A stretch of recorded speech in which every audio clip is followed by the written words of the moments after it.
Donc ici, vous avez moins 1 qui donne moins 2. Avec le moins, ça va donner 2. Donc voilà pour I0. Ensuite, on nous dit justifier que pour tout entier naturel n, on a très bien INDA, on a IN qui est positif. Donc là, on va utiliser positivité de l'intégrale. Donc petit 2, on cherche à montrer que IN est positif, hein, ici. Donc vous pouvez poser, voilà, pour que ce soit plus propre, hein, vous posez Fn de x qui est égal à exponentielle de moins nx sinus de x que vous étudiez sur I. D'accord? Donc I, ici, c'est votre domaine de définition. Hein. On note I, ici, le domaine d'étude, 0pi. Donc, je veux montrer que IN, qui est égal à intégrale de 0 à pi de Fn de x est strictement positif. Donc, il me suffit de montrer que ma fonction Fn de x ici, c'est-à-dire mon intégrande, est strictement positive. On a ici, donc, vous avez sinus x sur 0pi, qui est donc compris entre 0 et 1. D'accord? Donc ça, c'est pour votre fonction sinus de x ici, hein, parce que comme on a représenté tout à l'heure ici, bon, je peux le faire sur une zone libre, ici, donc le sinus, ça se lisait ici, sur cet axe. Donc ça, c'était l'axe de sinus. Donc je suis entre 0 et pi, donc mon sinus varie entre 0, donc 0 ici, et 1. Pardon, pi sur 2. Qu'est-ce que je raconte? C'est ça. Donc, en fait, je suis entre 0 et pi, d'accord? Donc, mon sinus prend ses valeurs ici, pardon, entre 0 et 1. Donc, ça, c'est d'une part. D'autre part, ici, donc j'ai exponentielle de moins nx. Hein. D'autre part, ici, donc j'ai exponentielle de moins nx. Hein. Donc forcément, j'ai sinus x qui est supérieur ou égal à 0. Donc, exponentielle de moins nx fois sinus x est supérieur ou égal à 0. D'accord? Donc ça, eh ben, ce n'est autre que ici. Hop, la fonction fn de x. Hein. Donc, la fonction fn de x est supérieure à 0. Et bien, si ma fonction fn de x est supérieure à 0, on en conclut par positivité de l'intégrale, donc par le théorème de la positivité de l'intégrale,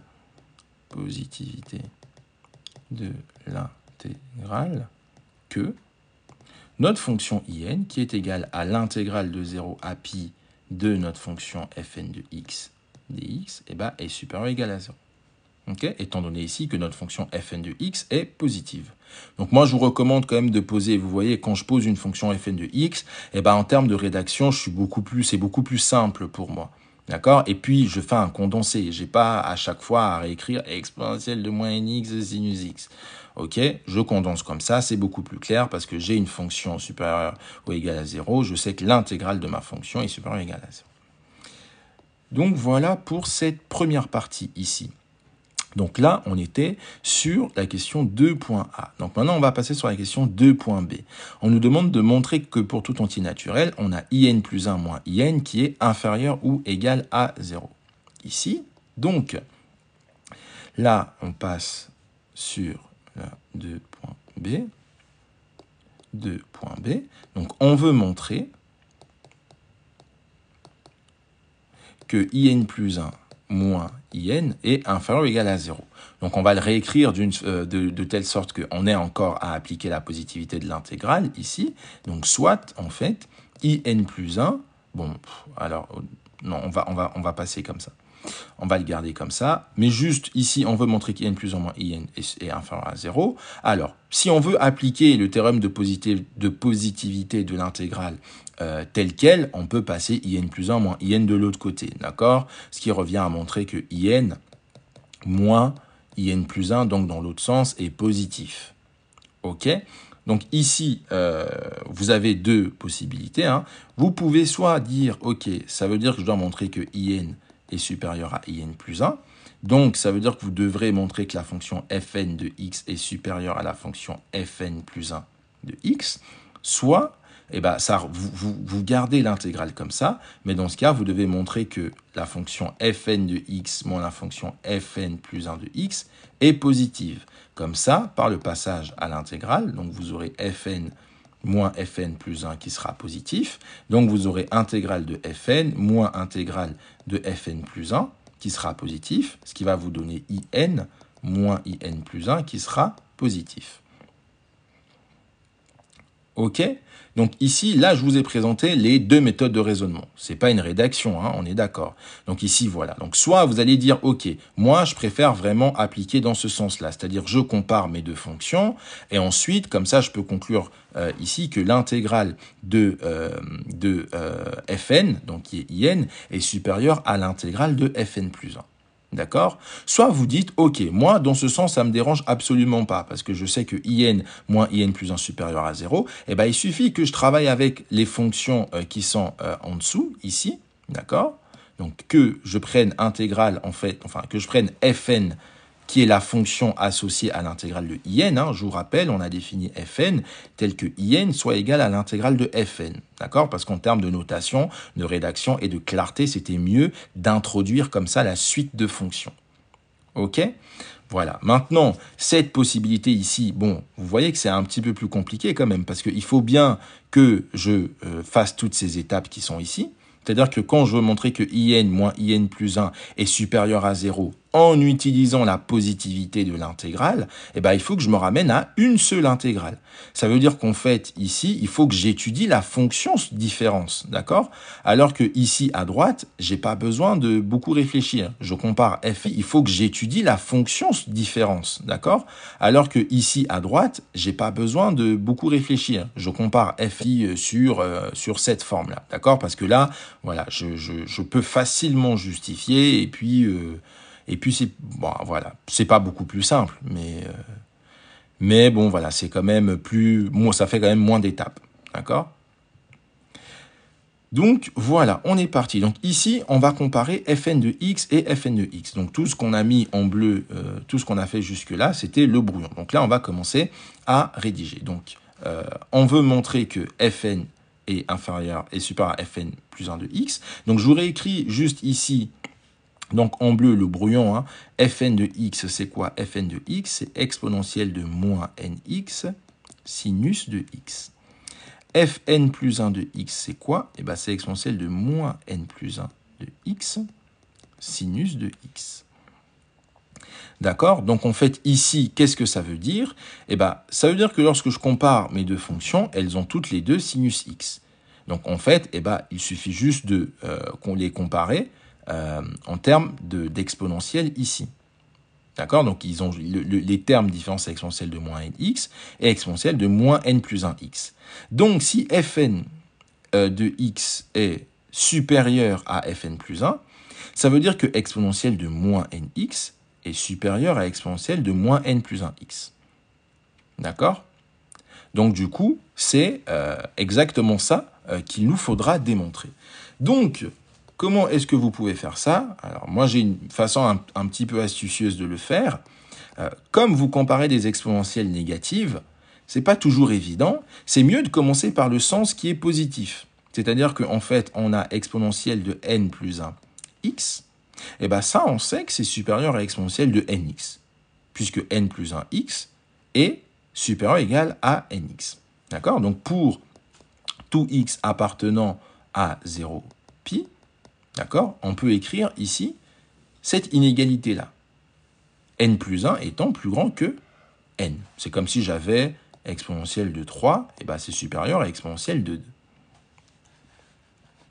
Excusez-moi, je reviens, je m'affiche juste les messages du chat sur mon PC. Voilà, parfait, comme ça j'ai les questions. Ok, pour ceux qui ne voient pas le lien, pour ceux qui veulent commander leur fiche, vous pouvez vous rendre, vous tapez ça sur votre barre de navigation. Vous tapez masterback.fr. Parce qu'il n'y a peut-être pas tout le monde qui voit en fait le lien. Donc masterback.fr et vous allez arriver sur le site et vous pourrez réserver vos fiches exercices. Donc ici, on est parti donc de exponentielle de n plus 1 supérieur à 1 sur nx. enfin supérieur à exponentielle de nx. Et ce qu'on va faire ici, c'est qu'on va prendre l'inverse. D'accord? Donc lorsqu'on prend l'inverse dans une inégalité, eh ben, il faut changer le sens de l'inégalité.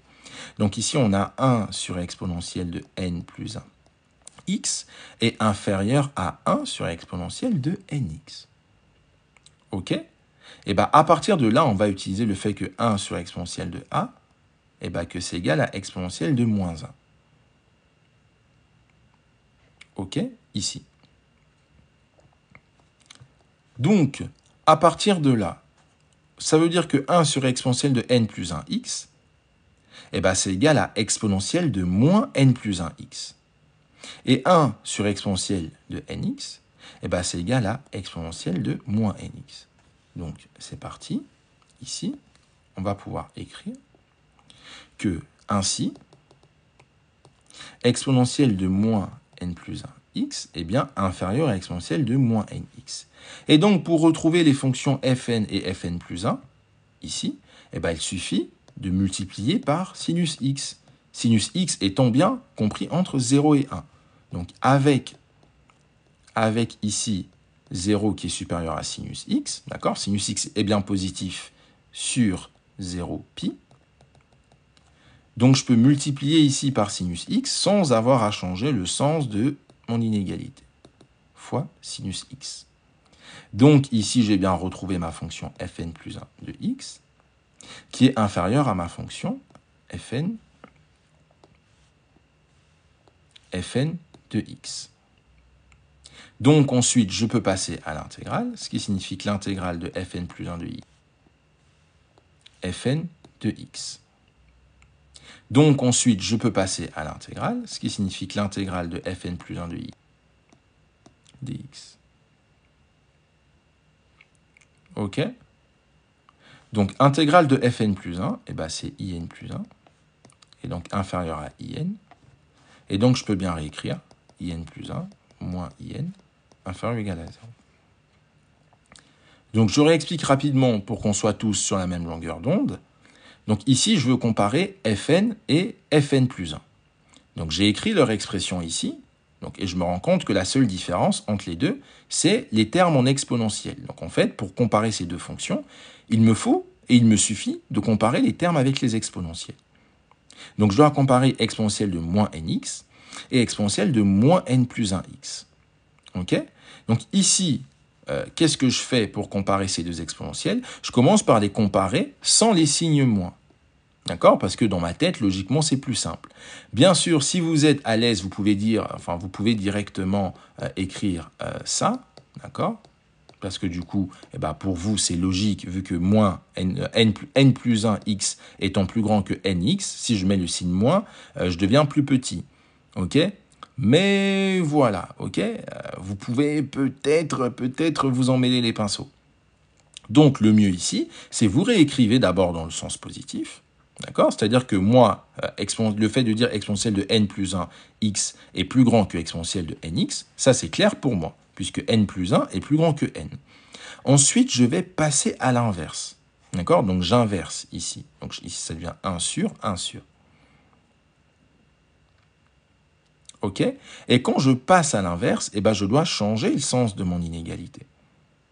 OK? Puisque si 2 est supérieur si 2 est supérieur à 3, si 3 est supérieur à 2, évidemment, 1 tiers est inférieur à 1 demi. OK? Vous prenez l'inverse, donc voilà, vous changez le sens de vos inégalités.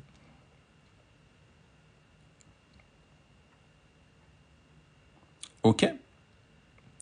Donc ici, maintenant, une fois que j'ai pris l'inverse, eh ben, je vais utiliser ce résultat. 1 sur exponentielle de a est égal à exponentielle de moins a.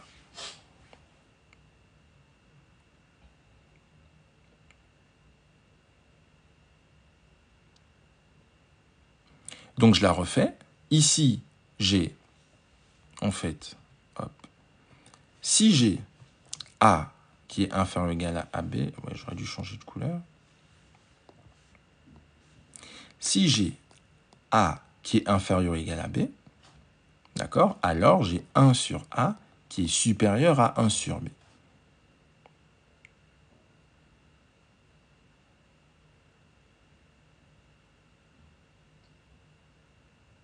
OK?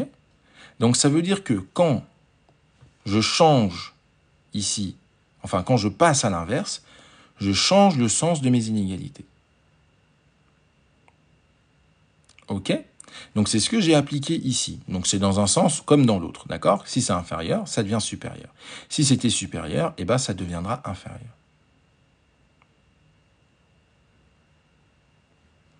Donc ici, quand je prends cette inégalité, eh ben je passe à l'inverse.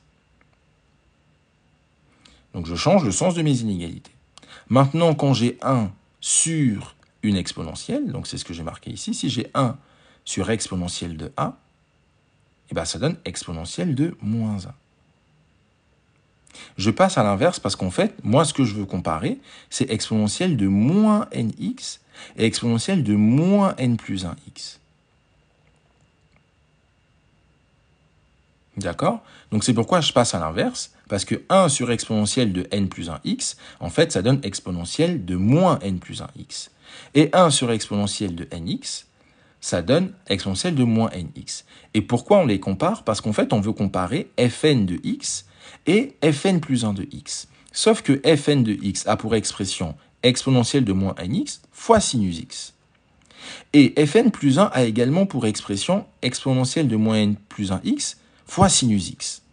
Donc en fait, pour les comparer, eh ben, il me suffit, donc les deux sinus x sont pareils, donc en fait, pour les comparer, il suffit que je compare exponentielle de moins nx et exponentielle de moins n plus 1x.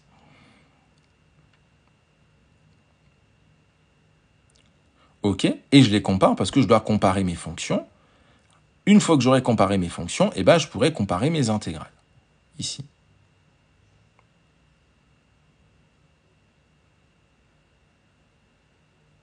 Intégrale. Ici.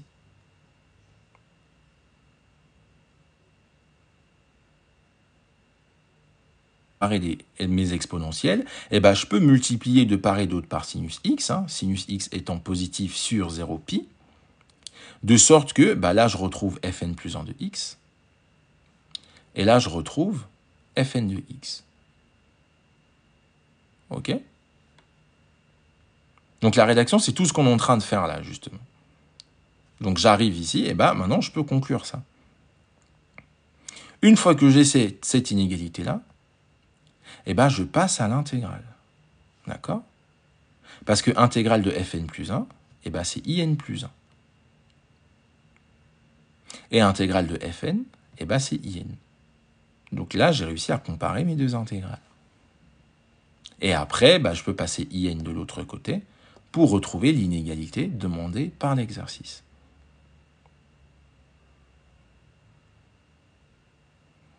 Ok les amis, c'est bon là-dessus?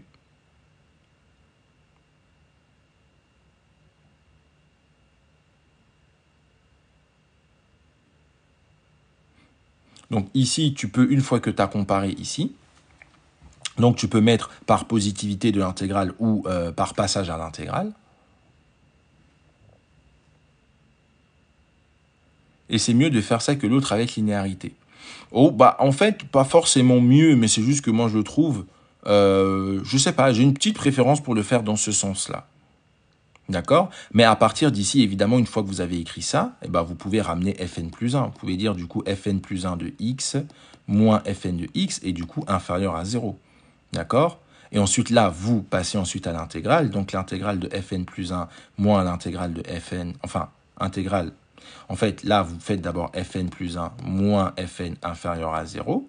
Ensuite, intégrale de fn plus 1 moins fn inférieur ou égal à 0. Ensuite, vous découplez vos intégrales. Intégrale de fn plus 1 moins intégrale de fn inférieur ou égal à 0. Et donc, in plus 1 moins in inférieur ou égal à 0.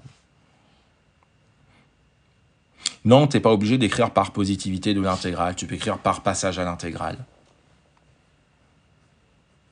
D'accord?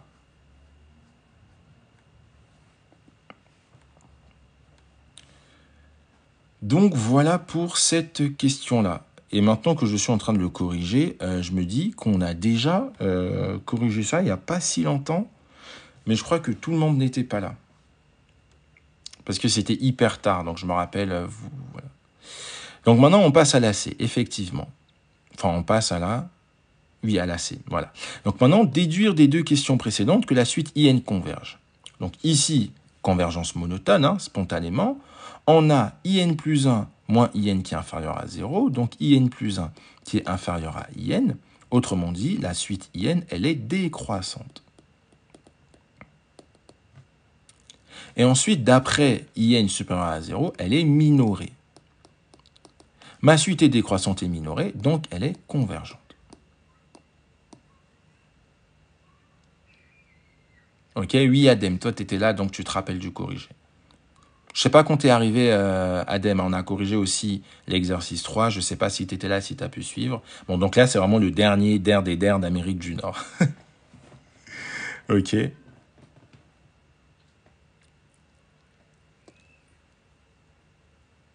Tac, tac, tac, tac, tac, tac, tac, tac, tac.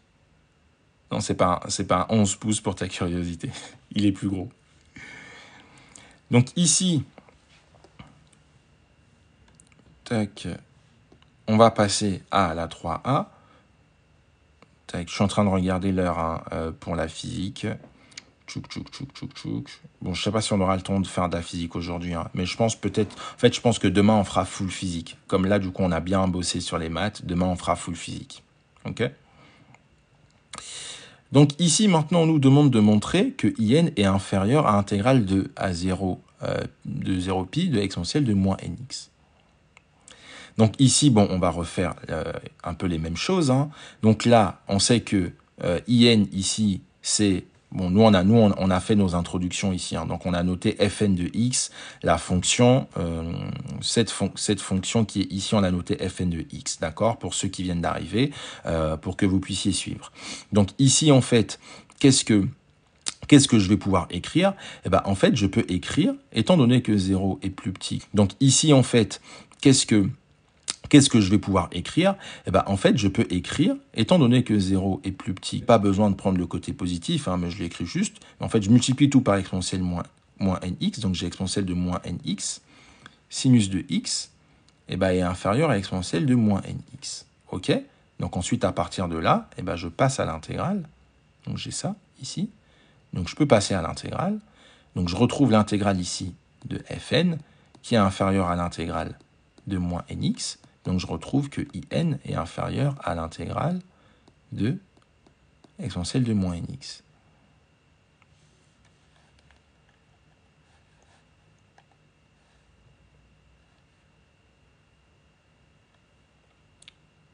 Ok? Oui, la physique, on fera la physique demain et on fera full physique demain.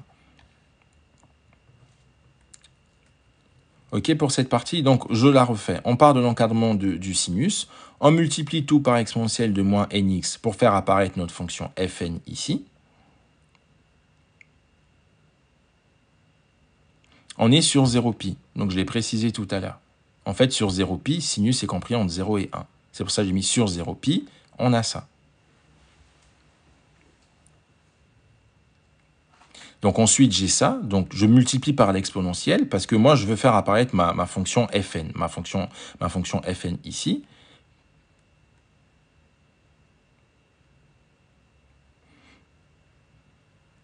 Et donc, j'ai exponentielle de moins nx sinus x. Donc ici, j'ai 1, donc 1 multiplié par l'exponentielle de moins nx. Donc ensuite, je passe à l'intégrale. Donc l'intégrale de ce truc-là, donc ça c'est ma fonction Fn de x, hein, d'accord? Donc je passe à l'intégrale, donc l'intégrale de ce truc-là.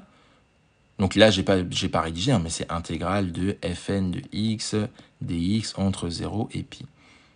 Et de l'autre côté, je me retrouve avec l'intégrale de exponentielle de moins nx. Parce que là, on est en train de travailler sur la fonction in, ici. Donc là, tout ce qu'on fait, en fait, tout ce qu'on fait, c'est comme si on n'avait pas ça. Hein. On nous pose uniquement des questions portant sur la fonction in. Ok, donc voilà pour cette question. Tac, tac, tac, tac, tac. Donc ensuite, ici, bon, on nous demande de montrer ensuite ce truc-là. Donc là, bah, il faut calculer la primitive. Hein. Donc vous avez la primitive de exponentielle de moins nx. D'accord? Donc la primitive de ce truc-là, bon, je rappelle, la primitive de l'exponentielle de moins ax, ici, c'est moins 1 sur a exponentielle de moins ax. D'accord? Donc, ça veut dire que là, on a cette intégrale à calculer, hein, c'est celle-ci. Donc, ça va nous donner moins 1 sur n exponentielle de moins nx entre 0 et pi. OK? Donc, on va développer ici le moins 1 sur n, je le mets en facteur, exponentielle de moins nx entre 0 et pi. Donc, je commence par pi, donc ça me fait exponentielle de moins npi. Donc, ici, si je continue le calcul, donc j'ai l'intégrale de 0 à pi, de l'exponentielle de moins nx dx, donc j'ai moins 1 sur n, et là, j'ai exponentielle de moins npi, et en x égale 0, donc ça donne exponentielle de 0, donc moins 1, ici. Donc ici, ensuite, je multiplie par le signe moins à l'intérieur, donc ça me donne 1 moins exponentielle de moins npi, et j'en profite au passage pour mettre le n ici. Oui, là, on est en train de faire des maths, je suis désolé, en fait, on devait enchaîner maths, physique, mais comme on a commencé en retard, donc on fait plutôt des maths aujourd'hui, et puis demain, on fera de la physique. D'accord? Demain, on fera full physique. Donc et puis, je vous rappelle, on sera en live maintenant tous les jours, d'accord? Donc, pensez à vous abonner, voilà, pour ne pas louper les lives, pour ceux qui vont passer les examens bientôt. Là, on a fini, du coup, aujourd'hui, c'est le dernier sujet Amérique du Nord qu'on finit pour les maths. Demain, on va se connecter, comme on fera full physique, on sera connecté à partir de 19h pour faire la physique. On va finir de corriger les sujets Amérique du Nord, et puis on va corriger, du coup, d'autres exercices, et on fera ça toute la semaine. Pour faire la physique, on va finir de corriger les sujets Amérique du Nord, et puis on va corriger du coup d'autres exercices, et on fera ça toute la semaine. Exponentielle de ax. D'accord? La primitive de l'exponentielle de ax, c'est 1 sur a exponentielle de ax, que j'ai appliqué avec a égale moins n. Donc ça me donne 1 sur moins n, c'est-à-dire moins 1 sur n, exponentielle de ax, donc exponentielle de moins nx. OK? Oui, ça a bugué. Alors, je ne sais pas pourquoi ça bug. En fait, j'ai l'impression que comme il n'y a pas suffisamment de likes, parce que je suis connecté avec un autre compte sur mon PC, j'ai l'impression que comme il n'y a pas suffisamment de likes, il me switch, en fait, il me bloque, comment on appelle ça? J'ai l'impression qu'il me censure à chaque fois. Voilà. Donc, je disais ici, la primitive de exponentielle de ax, c'est 1 sur a exponentielle de ax. D'accord? Donc ça, c'est à connaître par cœur.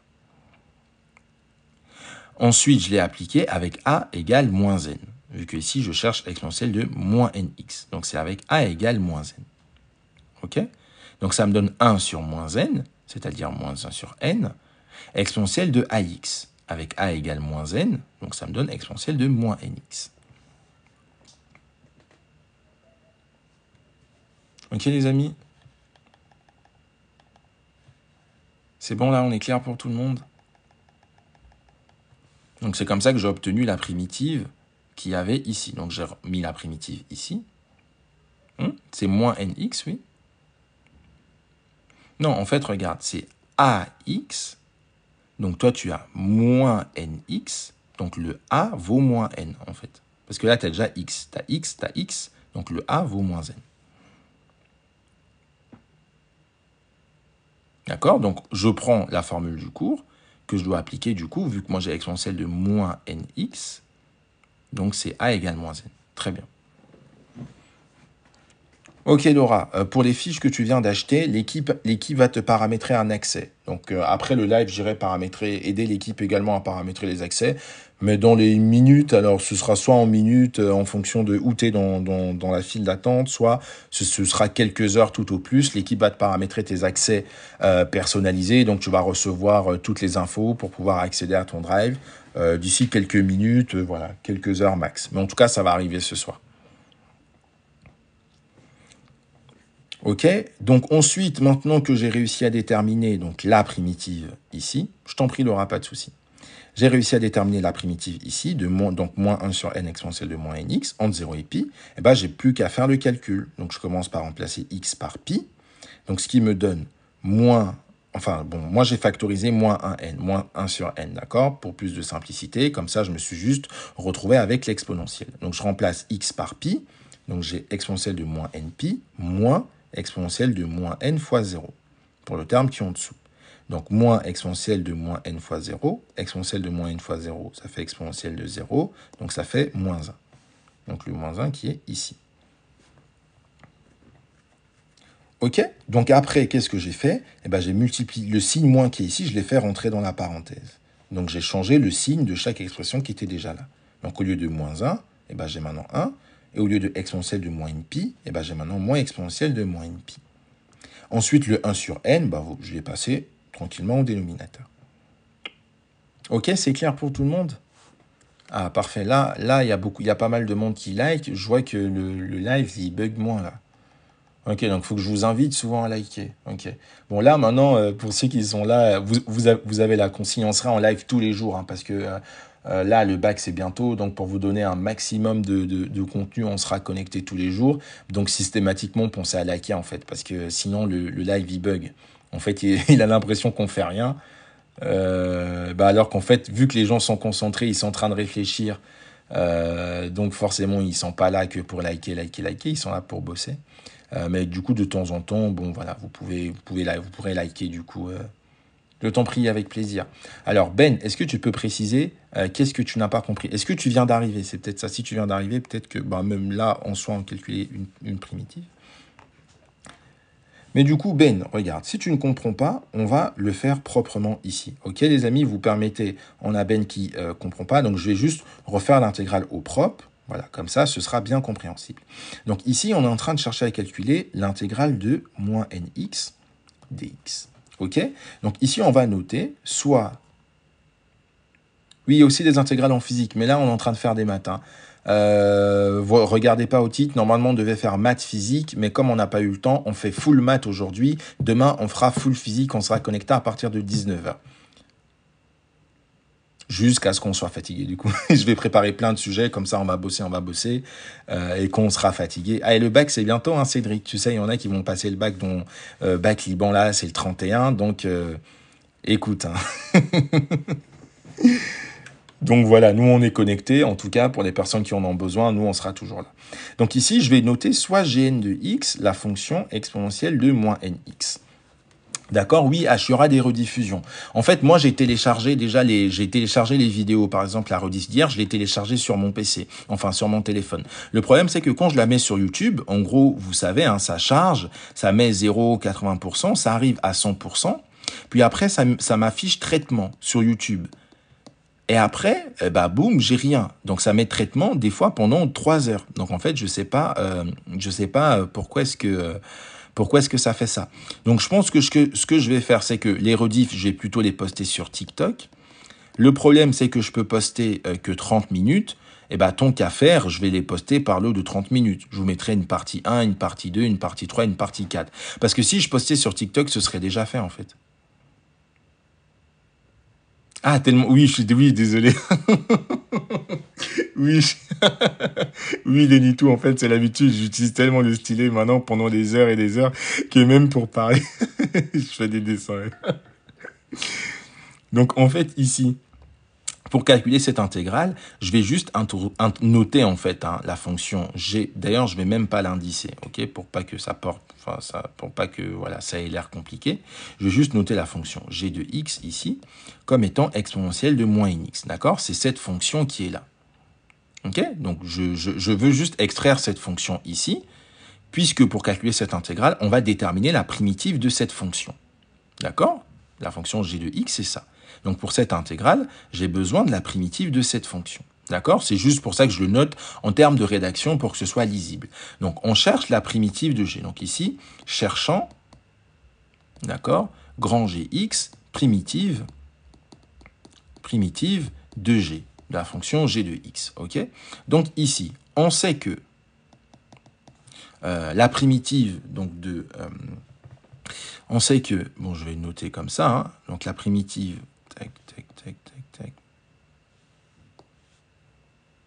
Donc ici, la primitive de notre fonction exponentielle de ax, ici. C'est 1 sur a exponentielle de ax, d'accord, entre griffes. Voilà. Donc ça, c'est la primitive de la fonction exponentielle de ax, ici. Donc là, ce qu'on va faire, c'est que on va appliquer pour a égale moins n. D'accord? Pour a égale moins n, on a donc exponentielle de moins nx, c'est ça qu'on veut, et bien ça va donner 1 sur moins n exponentielle de moins nx. D'accord? Soit moins 1 sur n exponentielle de moins nx. Donc ça, c'est la fonction g de x, c'est la primitive ici. Donc on a la primitive g de x de exponentielle de moins nx. Donc la primitive, elle vaut ça. Mais oui, Cédric, c'est fluide. Ça ne paraît pas fluide, c'est fluide. Même tout le monde peut le refaire parce que là, vous avez bien vu le détail. Ok ? Voilà. Donc maintenant, ici, j'ai calculé tranquillement la primitive de la fonction g de x. Donc maintenant, je peux dire mon intégrale jn ici. Donc vous êtes d'accord avec moi. Étant donné que j'ai posé petit g de x égale exponentielle de moins nx, je peux dire que c'est l'intégrale de g de x dx. D'accord? Donc je peux réécrire en remplaçant exponentielle de moins nx par g de x. Et donc, comme je connais la primitive de la fonction g de x, eh ben, je peux dire que donc ici, eh ben, c'est crochet ma primitive, grand G de x, de entre 0 et pi. En fait, ce calcul ici, c'est pas une question bête, hein, ça en fait s'insère dans le cadre de cet exercice. En fait, ici, on a majoré notre intégrale in qu'on étudiait par cette intégrale ici. Et donc là, excusez-moi, et donc là, on calcule cette intégrale ici. Comme ça, on pourra dire que in est en fait inférieur à ce truc-là. Et derrière, ça va nous permettre de calculer la limite de la suite in. Donc c'est une vraie question que tu poses. Donc ici maintenant, donc j'ai g de x entre 0 et pi, donc ça me donne g de pi moins g de 0. D'accord? Donc g de pi ici c'est quoi? Donc c'est g de x est là, donc c'est... Voilà, bon, je vais faire une nouvelle page pour qu'on finisse proprement le calcul. Je préfère le faire proprement, comme ça, vu qu'on va enchaîner les exos toute la semaine. Comme ça, si vous comprenez bien cet exo, bah, au courant de la semaine, on pourra enchaîner sans difficulté. Donc là, on est sur notre intégrale jn. Et donc, on a dit que c'était g de pi moins g de 0. Donc g de pi, c'est ce truc-là, donc c'est moins 1 sur n exponentielle, donc je remplace x par pi, moins g de 0, qui est moins 1 sur n, donc plus 1 sur n, exponentielle de moins n fois 0. Donc moins n fois 0 c'est 0. Donc je me retrouve ici avec 1 sur n exponentielle de 0. Exponentielle de 0 eh ben, vaut 1, donc je me retrouve avec 1 sur n fois 1. Donc ici, ça va me donner moins 1 sur n exponentielle de moins n pi plus 1 sur n, entre guillemets, fois 1. À partir de là, donc je veux retrouver une expression qui a cette tête-là, donc avec une barre de fraction. Donc ça veut dire que j'ai intérêt, mon 1 sur n, à le passer en dessous. Donc déjà là, ce que je vais faire, c'est que, bon, vous avez une façon plus simple de le voir. Donc ici, par exemple, si j'écris moins exponentielle de moins npi sur n plus 1 sur n, est-ce que j'ai perdu personne? Est-ce que c'est bon pour tout le monde? Est-ce que vous pouvez mettre oui si c'est bon pour tout le monde? Ok, c'est bon. Donc là, j'ai... Ok, axe. Ok, Amaya dit je suis perdu. Ok, donc ici... Là, en fait, tac. Mon but est d'arriver à une fraction sur n. D'accord? Donc, je vois ici que j'ai mon terme 1 sur n. Donc, je soupçonne que c'est ce terme, en fait, qui va me donner ma barre de fraction finale sur n. Maintenant, ici, j'ai deux termes. Donc, il faut d'abord que je les réduise au même dénominateur. Donc, ici, là, j'ai moins 1 sur n fois exponentielle de moins npi. D'accord? Donc ça va me donner quoi? Exponentielle de moins npi, c'est comme exponentielle de moins npi sur 1. Donc, je veux multiplier deux fractions. Lorsque je veux faire a sur b fois C sur D, eh ben, ça me donne A fois C sur B fois D. Donc ici, donc je multiplie en gros les numérateurs entre eux et les dénominateurs entre eux. Donc raison pour laquelle je mets ici sur 1 pour que ce soit plus clair pour tout le monde. Donc là, ça veut dire que j'ai moins 1 sur n fois exponentielle de moins npi sur 1. Donc ça me donne moins 1 fois exponentielle de moins npi, les numérateurs entre eux. Le moins ici, je l'ai affecté au moins 1. Hein, donc moins 1 sur n, c'est pareil que moins 1 sur n. D'accord? Donc ici, c'est comme si j'avais le moins 1 ici. Donc j'ai fait moins 1 fois moins n, exponentielle de moins npi. Et sur n fois 1, je multiplie les dénominateurs entre eux. Donc le moins 1, je peux l'enlever, hein, donc ça donne juste moins exponentielle de moins npi sur n. D'accord? Est-ce que là, c'est clair pour tout le monde que ce terme qui est ici, je peux le réécrire comme ça? Est-ce que maintenant, c'est clair? Ok, Amaya qui dit oui, parfait. Axe, oui, parfait. Donc ça veut dire que ici, hop, puisque mon but, hein, c'est vraiment d'avoir des fractions au même dénominateur, donc je remets mes fractions. Donc ici, maintenant, on est d'accord que ça donne moins exponentielle de moins npi sur n. Donc de l'autre côté, ça me donne juste plus 1 sur n. Donc à partir de là, j'ai le même dénominateur, donc je peux directement écrire, faire la somme des numérateurs, exponentielle de, pardon. Donc je vais tout mettre sur n, vu que j'ai un dénominateur commun, et bon, je fais la somme des numérateurs. Je vais commencer par celui-ci, 1 moins exponentielle de moins npi, moins plus ce terme. Donc ce qui me donne 1 moins exponentielle de moins npi sur n.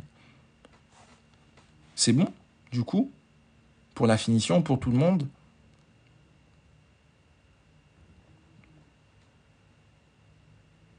Ok, Yorben, oui, parfait. Amaya Axe, c'est bon? Ok, parfait.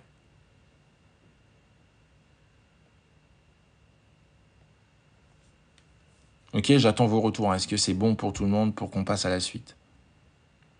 Oui, ok, parfait les amis. Donc là, voilà un peu le calcul détaillé. Je préfère bien le détailler comme ça, vous savez bien faire ce genre de choses une fois. Voilà, comme ça à l'avenir, voilà, vous saurez bien enchaîner. Donc là, on retrouve bien le résultat qui était présenté ici. Donc maintenant, quand vous êtes sur ce genre d'exercice, il faut ouvrir grand les yeux. Hein. Il y a aucune question pour rien. C'est-à-dire que quand je suis dans ce genre d'exercice, quand je fais la question B, je dois ouvrir grand les yeux sur la question A. Et quand je fais la question C, je dois ouvrir grand les yeux sur la question A et la question B. D'accord? Parce que les questions, en général, vont utiliser les unes, les autres, les résultats précédents. Donc ici, par exemple, je suis à la question B. Je me rends compte qu'on me demande soudain de calculer une intégrale bizarre.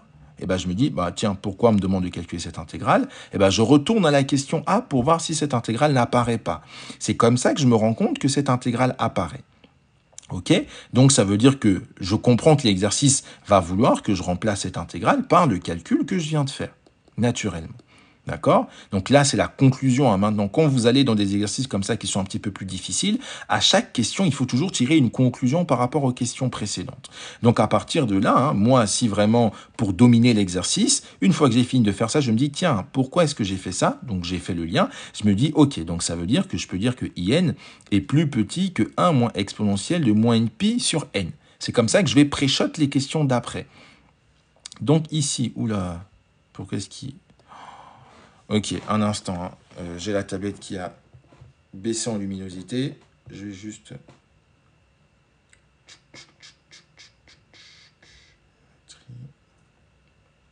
Je reviens, excusez-moi.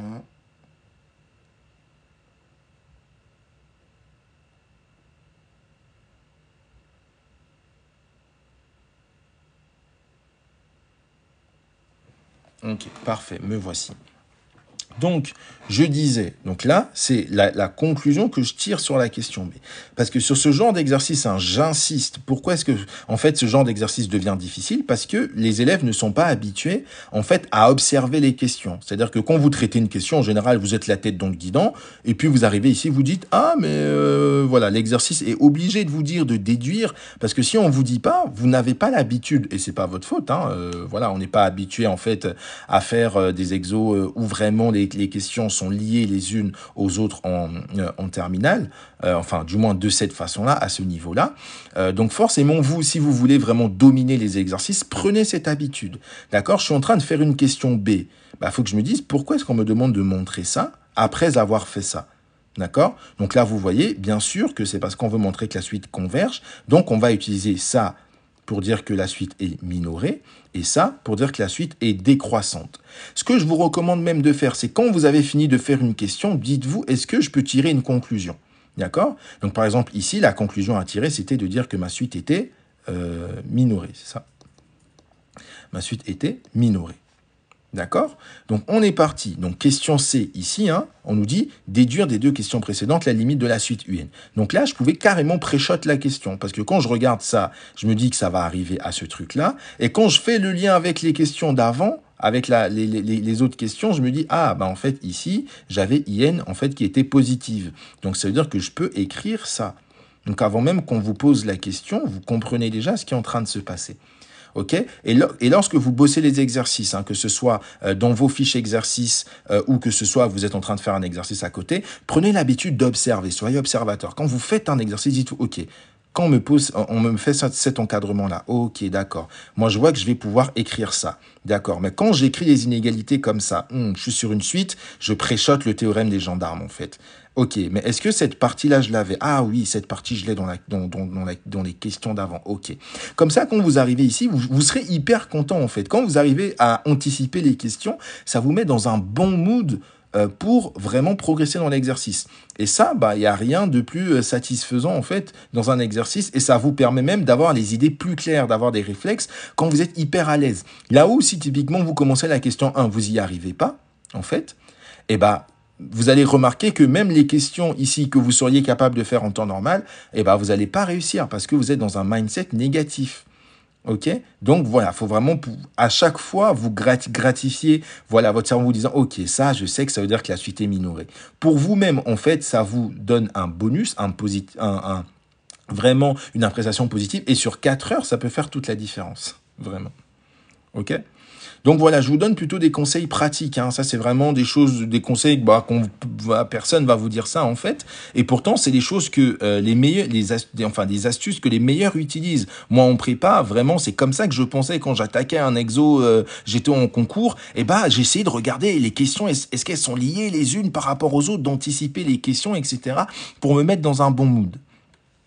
Donc voilà cette partie. Donc vous avez compris, hein, ici en fait il faut pour cette question en déduire la limite, il fallait remettre ici le résultat de la question 2.a pour utiliser le théorème des gendarmes. Le théorème des gendarmes c'est quoi? En fait le théorème des gendarmes, donc je le refais rapidement ici, c'est il dit si jamais vous avez une suite Bn, d'accord? Une suite Bn qui est comprise entre une expression An et une expression Cn, d'accord? Si limite de An quand n tend vers plus l'infini est égale à la limite de Cn quand n tend vers plus l'infini. Autrement dit, An et Cn ont la même limite, et cette limite vaut L, un entier, d'accord, hein, pas plus l'infini, mais un entier.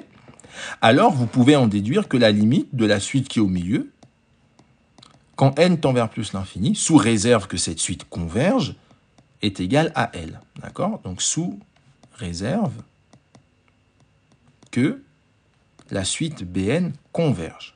D'accord? Ce qu'on a montré dans notre cas. C'est ça le théorème des gendarmes. Donc ici, notre An vaut quoi? Notre An vaut 0. Notre Bn vaut 1 moins exponentielle de moins npi sur n. Donc pour appliquer le théorème des gendarmes, il faut qu'on calcule la limite de, notre Cn, donc il faut qu'on calcule la limite de Cn. Donc la limite de Cn ici, c'est quoi? C'est la limite de 1 moins exponentielle de moins npi sur n, quand n tend vers plus l'infini. Donc ici, vous pouvez, pour cette limite-là, vous pouvez séparer en deux. Hein. Vous pouvez dire c'est comme la limite de 1 sur n moins exponentielle de moins npi sur n, quand n tend vers plus l'infini. D'accord? Et même pour que le résultat soit encore plus radical, vous passez l'exponentielle au dénominateur, comme ça vous fait exponentielle de npi, quand n tend vers plus l'infini. Comme ça, voilà, vous pouvez conclure directement ici. Pourquoi n ici tend vers plus l'infini? Donc 1 sur plus l'infini, tout ce terme va tendre vers 0. Et pareil, n exponentielle de npi, et tout ça, ça tend vers plus l'infini quand n tend vers plus l'infini. Et donc 1 sur plus l'infini, ça va me donner 0. D'accord? Donc le premier terme tend vers 0, le deuxième terme tend vers 0. Alors moi vraiment, je me suis facilité la vie pour ne pas avoir à dire oui par, bon même pas par croissance comparée, en soi, là pour cette partie, vous auriez aussi pu réécrire ça comme étant 1 sur n exponentielle de moins npi, de sorte que l'exponentielle ici tend vers 0, c'est la limite donc je suis en train de parler de ce terme ici. D'accord? Donc, pour calculer cette limite, vous auriez aussi pu dire 1 sur n exponentielle de moins npi. D'accord? De sorte que ce terme tend vers 0, puisque c'est la limite de exponentielle de x quand x tend vers moins l'infini. Donc, ça tend vers 0. OK? On a ici moins npi qui tend bien vers moins l'infini quand n tend vers plus l'infini. Donc, par composition de limite, cette exponentielle tend vers 0. Et 1 sur n tend vers 0 en plus l'infini. Donc, vous retrouviez avec 0 sur 0. D'accord? Ou vous pouviez aussi faire comme moi, voilà, en vous disant, ah bah tiens, en fait, c'est sympa si je peux passer l'exponentielle en dessous. Comme ça, j'ai directement un terme qui tend vers plus l'infini. C'est plus simple pour moi pour conclure. OK? Donc, les amis, pour vous qui nous rejoignez, on sera en live tous les jours. On va corriger tous les jours des exercices du bac, des annales du bac. Donc, pensez bien à tous vous abonner. D'accord? Pensez bien à tous vous abonner. Comme ça, vous aurez les notifs de quand on va passer en live. Demain, par exemple, on fera full physique à partir de 19 h. On sera connecté. Donc, pour corriger, on va finir les corrections Amérique du Nord. Ensuite, on va enchaîner d'autres exercices. Donc, voilà, vraiment, soyez connectés, surtout pour ceux qui passent le bac dans vraiment quelques jours. Donc ici, pourquoi tu changes, ça tend vers plus l'infini ou moins l'infini? Ah, en fait, ici, je m'explique, pour que je n'ai pas été clair. En fait, on cherche à exprimer la limite de exponentielle de moins npi quand n tend vers plus l'infini. J'ai mis le résultat. Okay? Je cherche à calculer cette limite, ici. Donc, pour calculer cette limite, pour être tout à fait vraiment rigoureux, il faut que je dise d'abord ce qui se passe lorsque j'ai... Voilà. Normalement, je ne suis pas censé commencer par ça. Il faut d'abord que je dise, OK, l'exposant ici, moins npi, quand n tend vers plus l'infini, ça tend vers quoi? Ça tend vers moins l'infini. Puisque j'ai moins l'infini fois pi, ça tend vers moins l'infini. Alors Myriam, c'est dur l'aspect physique, j'ai envie de dire, il n'y a rien de simple dans la vie, d'accord? C'est comme toutes les autres spé, à mon sens, ça demande beaucoup de travail, ok? La difficulté principale que moi j'ai identifiée sur l'aspect physique-chimie, c'est que souvent en première, on finit pas tous les chapitres. On n'approfondit pas forcément tous les chapitres. Et le problème en physique-chimie, c'est que, il faut vraiment beaucoup bosser. Pour être vraiment bon en physique-chimie, il faut juste beaucoup bosser, beaucoup faire d'exo. Et donc, le problème, c'est que j'ai des élèves qui, la plupart du temps, arrivent en terminale en ayant beaucoup de lacunes en physique-chimie. Et donc, forcément, ils ont beaucoup de lacunes tout au long de l'année. Et comme il y a beaucoup de chapitres, ça fait une accumulation de lacunes. D'accord? Donc, c'est pourquoi, en général, tu verras, les élèves vont trouver l'aspect physique-chimie beaucoup plus difficile. Mais c'est pas forcément de leur faute. C'est parce que, voilà, les profs, voilà, n'ont pas forcément eu le temps de tryhard en première, en fait. Donc, c'est ça le problème principal que moi je trouve. Donc c'est pourquoi également pour ceux qui sont en première, là, pendant les vacances, pour ceux qui veulent, je vais vous faire tryhard vraiment sur des exos de première, des calculs de masse, etc. Parce qu'en physique-chimie, j'ai des élèves qui arrivent, qui galèrent à calculer une quantité de matière, quoi. J'ai des élèves qui arrivent, qui galèrent à me faire un protocole de dilution. Donc forcément, lorsque je vais commencer à vous parler de piles, électrolyse, de volume, etc., j'ai des élèves qui sont perdus. Normal, si tu sais pas faire une dilution, calculer une quantité de matière, calculer une masse molaire, utiliser une densité, une masse volumique, tout ça, enfin ça c'est une notion de première. Bah, si tu galères dessus, bah forcément en spé, physique-chimie, tu vas galérer. Mais pendant l'été, on fera un rattrapage, hein, vraiment pour les premières, si vous avez des petits frères qui sont en première, voilà, demandez-leur déjà de rester sur la chaîne, on fera des rattrapages, comme ça en terminale, bon voilà, au moins je suis sûr qu'à la rentrée, tout le monde aura un niveau correct. Donc, excusez-moi, c'est important, hein, voilà, quand il y a un élève qui s'interroge sur le choix d'une spé, voilà, je trouve que c'est toujours important de répondre parce qu'il y a beaucoup de choses qui circulent et parfois les personnes peuvent être découragées. À quelle heure et quel jour les rattrapages? Honnêtement, pendant l'été, nous, on sera là, donc ce sera plutôt en journée, je mettrai un planning. Mais bon, voilà, je pense qu'on fera ça l'après-midi, le temps que tout le monde fasse la grasse mat. On sera peut-être connecté un jour sur deux. Comme ça, on fera des rappels, un coup en physique, un coup en maths, pour que tout le monde retrouve vraiment un bon niveau, quoi. Ok, donc on essaiera d'être light. Mais voilà, pour ceux qui auront vraiment des difficultés, eh ben, si vous avez vraiment des difficultés, je trouve que c'est pas un beau calcul de vous la couler douce pendant les vacances quand vous êtes en première, forcément, parce qu'en fait, quand vous passez en terminale, bah, juste vous vous retrouvez à galérer, à stresser pour votre bac, alors que si vous prenez vos vacances pour vous rattraper, évidemment, c'est même pas qu'il faut beaucoup bosser, c'est juste qu'il faut bosser un petit peu. Bah voilà, vous arrivez en terminale, vous êtes à l'aise, et puis vous avez le jour du bac, vous stressez pas, quoi. Moi, les élèves avec qui je donnais, les élèves que j'ai eu en cours particulier en première, en général, on avait quelques cours pendant les vacances. Et franchement, quand ils étaient en terminale, on courait pas après le bac. Ils avaient déjà un excellent niveau. Bah, forcément, c'était... Merci beaucoup, Lurben. Merci infiniment. Donc, du coup, les amis, oui, l'heure avance. Donc, je vais juste profiter ici, je veux bien qu'on finisse l'exercice. Donc, je vais calculer la limite de exponentielle de moins npi quand n tend vers plus l'infini. Donc, pour être tout à fait rigoureux, et c'est la manière dont on doit rédiger, hein, normalement, eh ben, il faut d'abord que je dise l'exposant, il tend vers quoi? D'accord? L'exposant ici, moins npi, quand n tend vers plus l'infini, il tend vers moins l'infini. Ok. Ça veut dire que la limite de exponentielle de moins npi, eh ben, je vais l'associer en fait à la limite de exponentielle de x, mais quand x tend vers moins l'infini. D'accord? Donc pourquoi je prends moins l'infini? Parce que mon exposant que j'ai ici, lui, il tend vers moins l'infini. Donc la limite classique que je dois prendre, c'est celle où x tend vers moins l'infini. D'accord? Donc à partir de là, donc ça c'est la limite, du coup elle donne 0. Donc je peux dire, eh ben, mon exposant tend vers moins l'infini. Or, je sais que la limite de exponentielle de x, quand x étant l'exposant tend vers moins l'infini, c'est 0. Donc, la phrase magique, c'est par composition de limite. Par composition de limite, eh ben, je peux en conclure que limite de exponentielle de moins npi, quand x tend vers moins l'infini, eh ben, c'est égal à 0. D'accord? Très bien, Fart, c'est limite par composé. Ok, ça c'est normalement comme ça que vous devez rédiger proprement. Et c'est valable si j'ai, par exemple, à calculer, je ne sais pas moi, la limite de ln, limite de ln de 1 plus x, quand x tend vers plus l'infini. Et bah c'est tout pareil. Oui, pardon, j'ai mis, merci, plus l'infini ici, excusez-moi. Donc ici, la limite de base, c'est bien plus l'infini, hein, d'accord, et pas moins l'infini. Oui, ah d'accord, donc c'est ça que j'ai fait en fait, c'est ce que vous essayez de me dire, j'ai mis moins l'infini peut-être? Ok, non, ici c'était bon. Non, peut-être que j'ai dit moins l'infini à l'oral, oui, excusez-moi.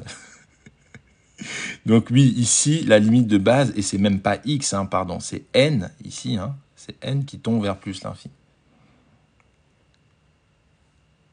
Ok, donc voilà, je disais rapidement, ici c'est pareil. Donc ici vous dites 1 sur x tend vers plus l'infini quand x tend vers plus l'infini. Ensuite vous dites ln de x tend vers plus l'infini quand x tend vers plus l'infini. Donc par composition de limite, ln de 1 plus x tend vers plus l'infini quand x tend vers plus l'infini. D'accord? Normalement on devrait toujours rédiger comme ça.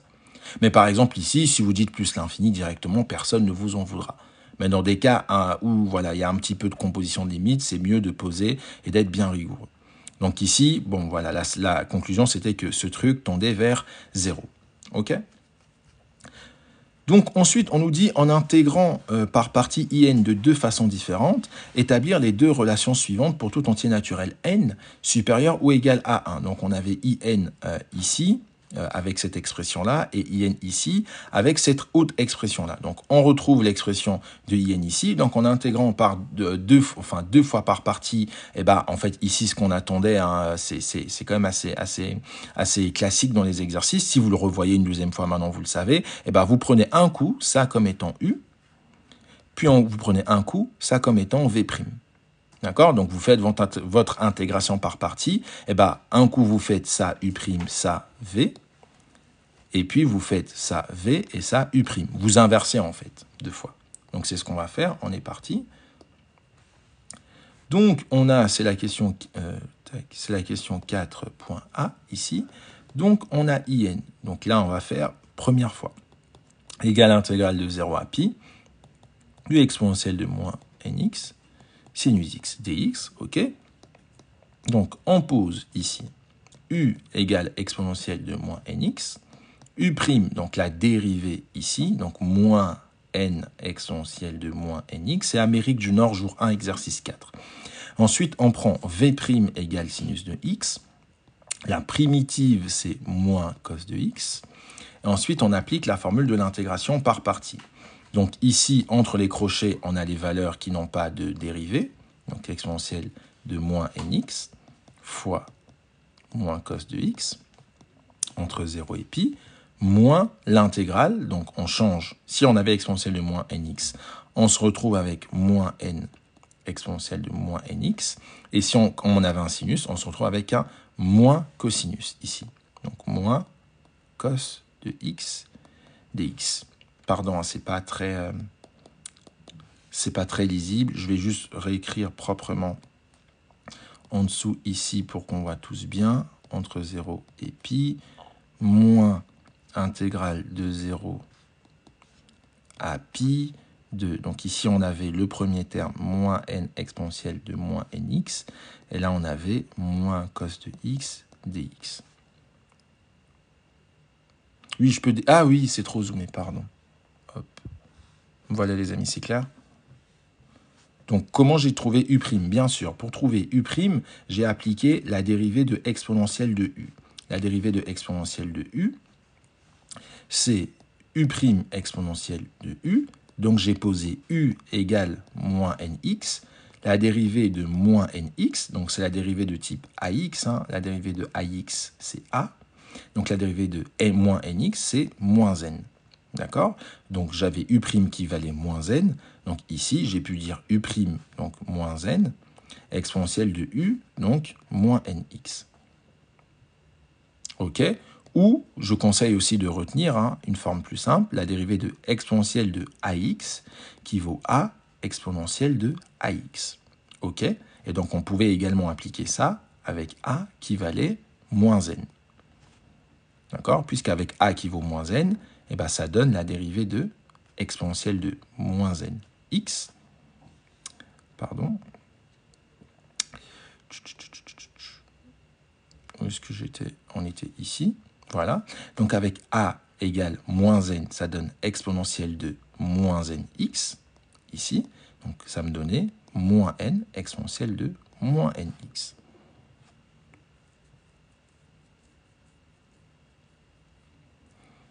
C'est les intégrales où tu sors la constante pour la mettre devant.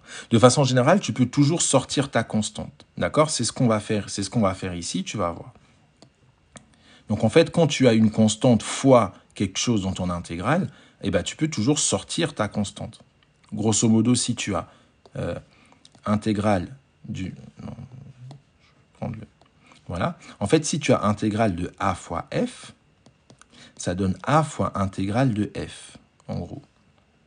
Donc si j'ai intégrale de 2 fois, ici j'ai une fonction, fois une parenthèse dx, eh ben, je peux écrire que c'est 2 fois l'intégrale de mon bidule qui est là.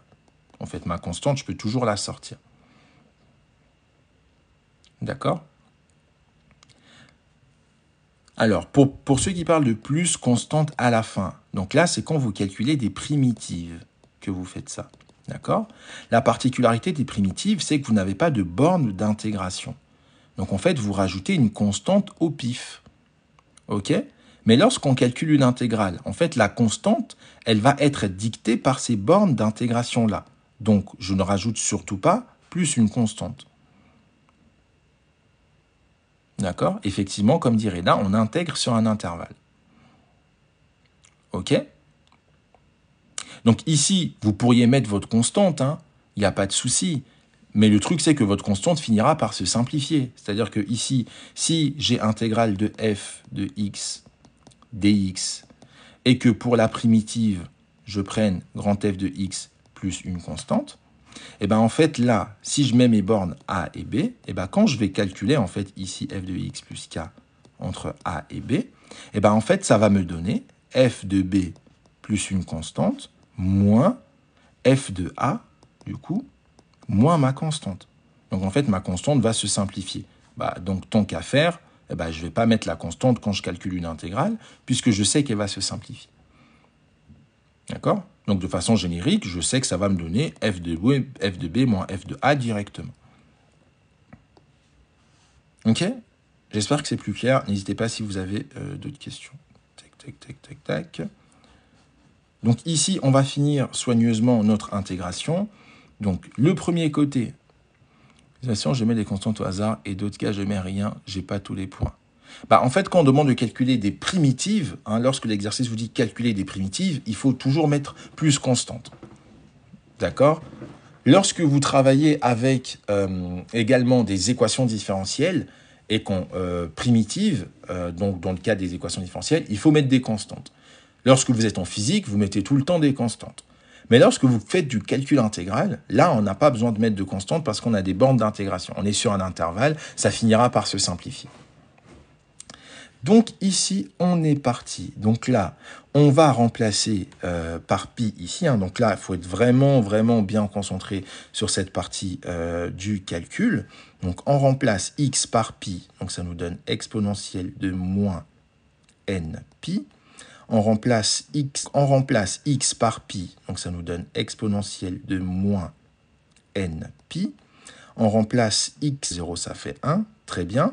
Cos de 0, ça fait 1. Avec le signe moins, ça donne moins 1. Donc avec le moins qui est là, ça donne plus 1. Donc ensuite, moins ici. Donc là, comme on a expliqué tout à l'heure, alors, qui avait posé la question? Je crois que c'est BDJ qui avait posé la question. Donc là, tu vois, BDJ, ici, j'ai moins n fois un truc, fois un autre truc. Tu vois? Donc le moins n ici, je vais pouvoir le sortir devant comme ça. Et comme il y a déjà un moins qui est devant, il va se transformer en plus n. Donc ici, je vais avoir plus n. Et donc mon moins n ici, il disparaît, puisque je l'ai sorti ici.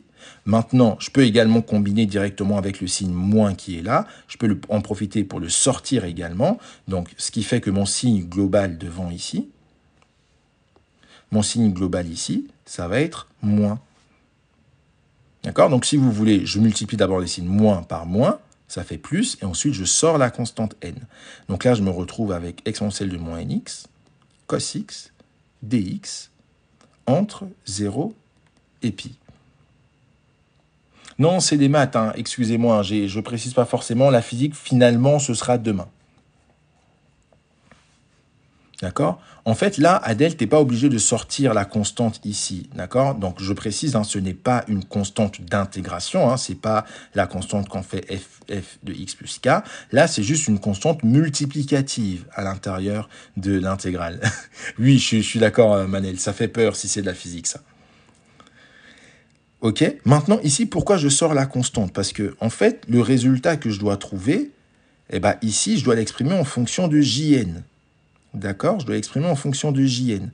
Et je sais que pour pouvoir l'exprimer correctement en fonction de Jn, Jn, en fait, c'est juste une intégrale sans constante n. D'accord? Parce que Jn, c'est exponentielle de moins nx cos x. Donc ici, comment est-ce qu'on a fait pour sortir la constante? Donc le live de PC demain. Demain, de 19h à X heures, on sera là en train de faire de la physique-chimie. À fond la caisse. Ok? Donc 19h pétante, on est tous là, on est tous connectés. Pour rien louper. Donc ici, comment on a sorti la constante? Donc je zoome un peu. Oui, là, c'est des maths. En fait, on a eu du retard, donc au final, on devait faire maths plus physique, donc au final, on a fait des maths.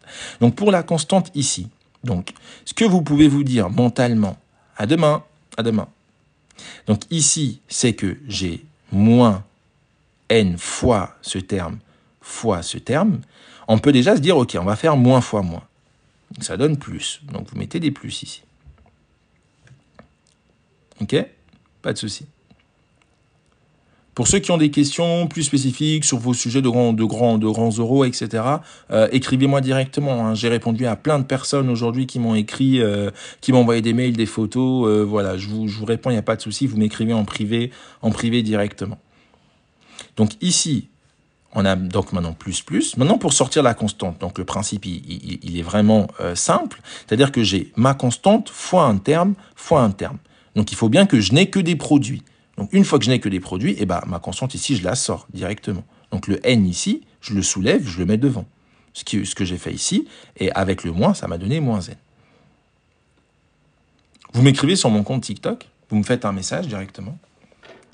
Là, c'est des maths. Désolé, on devait faire maths physique, mais du coup, on n'a pas eu le temps. Donc là, on fait maths. Demain, on fera de la physique. Ok, Amaya, pour la constante ici. Donc, une fois que, bon, voilà, j'ai isolé mon signe, ma constante multiplicative, je la sors directement devant l'intégrale.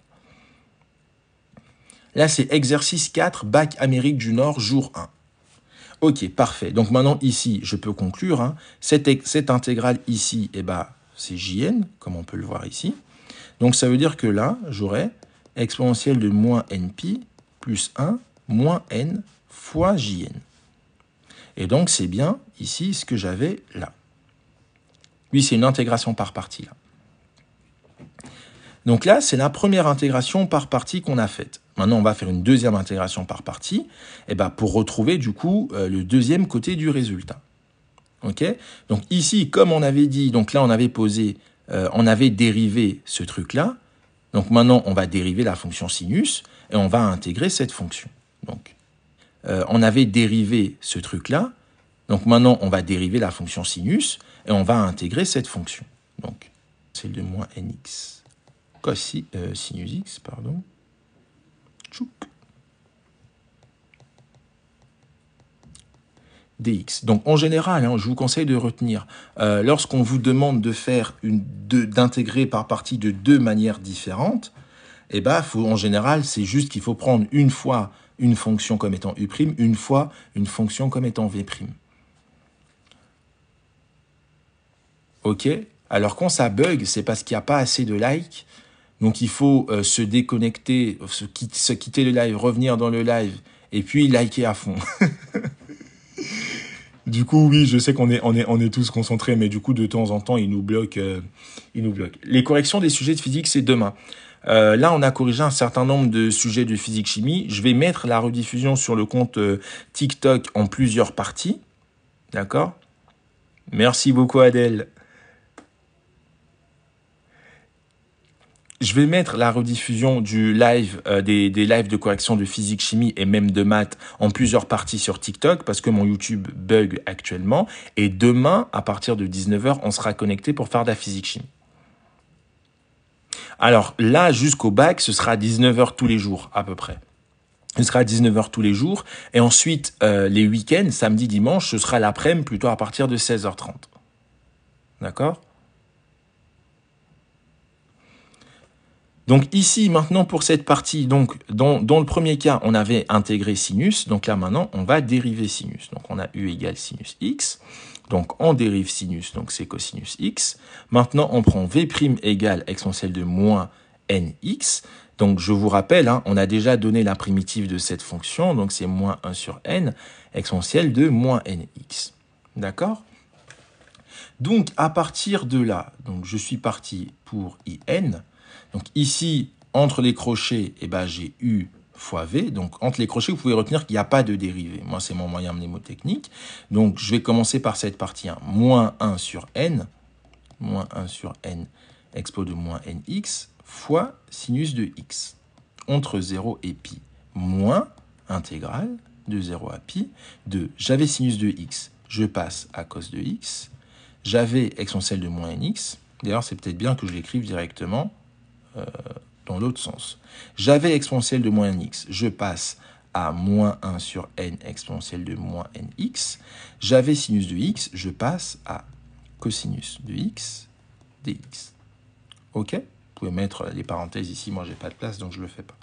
Donc maintenant ici on est parti, in. Donc en pi ici, sinus de pi ça me donne 0. Donc tout ça, ça donne 0. Sinus de 0, ça donne 0. Donc tout ça, ça donne 0. Donc cette partie entière me donne 0. Donc ici maintenant on va sortir la constante. Donc là on ouvre grand les yeux. J'ai moins 1 sur n fois un terme. Ma constante moins 1 sur n, donc je peux la sortir directement. Quand je la sors, elle vient à la rencontre du signe moins qui est devant, donc ça fait moins fois moins, elle se transforme en plus. Donc j'ai ici 1 sur n. Intégrale de 0 à pi, de exponentielle de moins nx, cosinus de x, dx.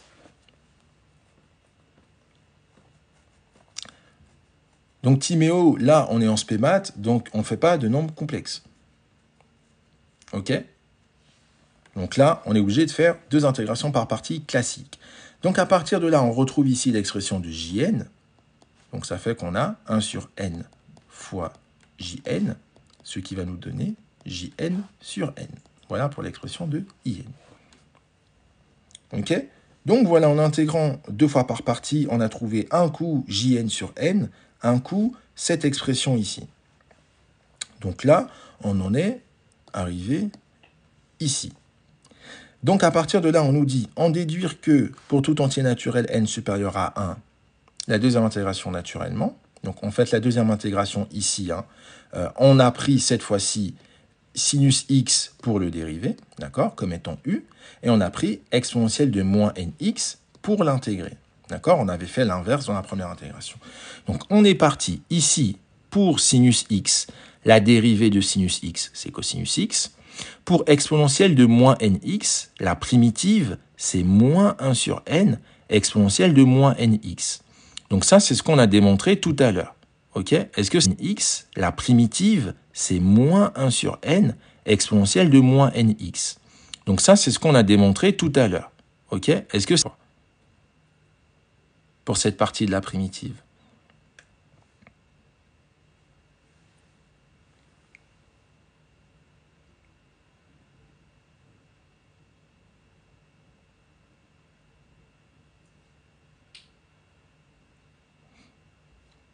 Du coup, Adèle, j'attends ton retour.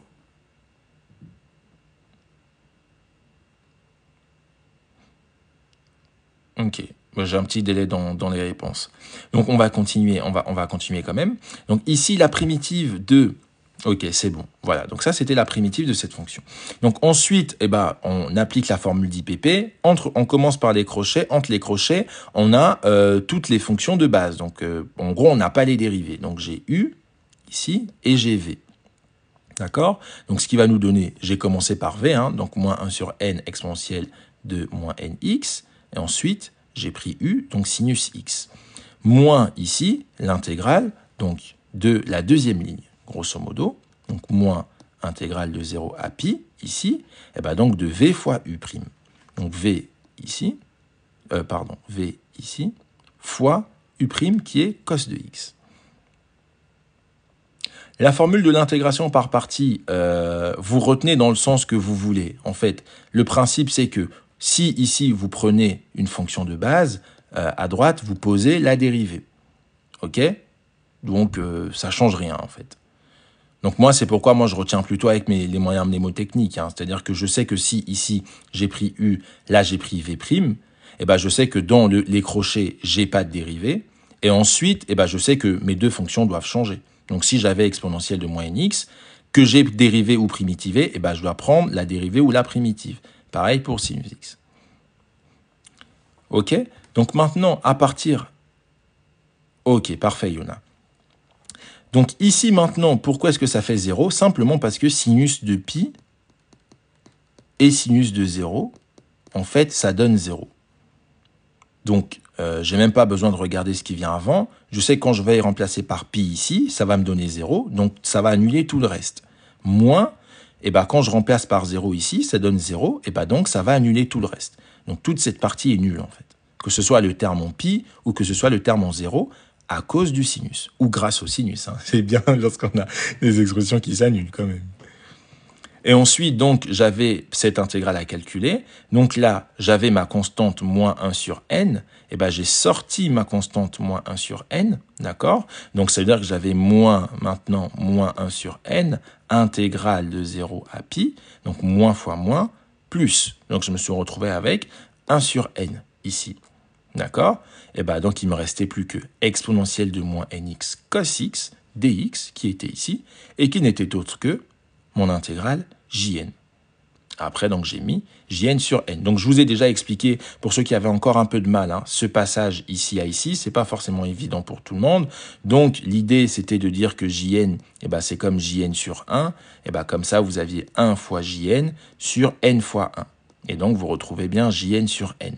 Donc, maintenant que vous avez fait ça une fois, vous êtes maintenant à l'aise. C'est-à-dire que si je vous mets 1/3 de b, vous voyez tout de suite que c'est b sur 3. Si je vous mets 1/4 de jb, vous savez que c'est jb sur 4. D'accord? Maintenant, vous êtes à l'aise. Ah oui, pourquoi l'intégrale jn ici? Parce que c'est comme ça qu'elle est définie dans l'exercice. En fait, l'intégrale jn, c'est l'intégrale entre 0 et pi de exponentielle de moins nx cos x. D'accord? Et pourquoi on sait que c'est jn? Parce qu'on nous demande d'intégrer par IPP et donc d'exprimer in en fonction de jn. Donc c'est pourquoi on fait apparaître jn. D'accord? Donc elle est ici et c'est l'expression qu'on a retrouvée exactement ici.